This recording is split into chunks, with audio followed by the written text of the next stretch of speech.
the language that we are going to learn in our session, in our class, that is Java. Anybody, what is Java? It's a programming language. Yes, that's correct. It's an object-oriented programming language, I would say. Yes, it is based on the OOPS concept. Yes, you're right. So guys, Java is a programming language and a platform. Okay.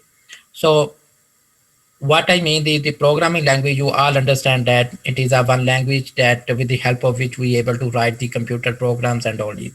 But what it mean the platform? Okay. So platform mean is if we can read this slide, any hardware or software environment in which a program runs is known as platform.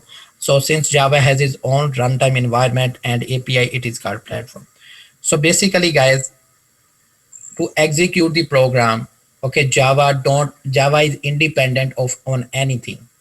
For example, Java will work with the Windows operating system, Java will work on a Mac operating system, Java will work on a Linux operating system. So Java doesn't need any support from any of these operating systems. Like for example, I think we did discussion on this earlier as well.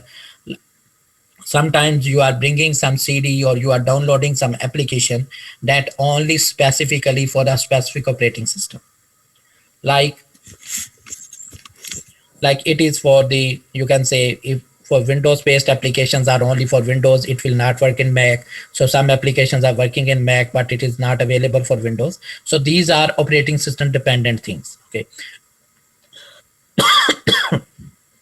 So what is the Java is? Java is independent of any operating system. Java has its own platform that the Java is using for the execution purpose. So when we are installing the Java on our computers, okay. So Java installed all the required things. Java installed its own platform that Java have to be used to run their program. Okay. So going forward, guys, this concept will be more clear. So let's move forward from Java. What are the different things that we need to start working with the Java? Okay.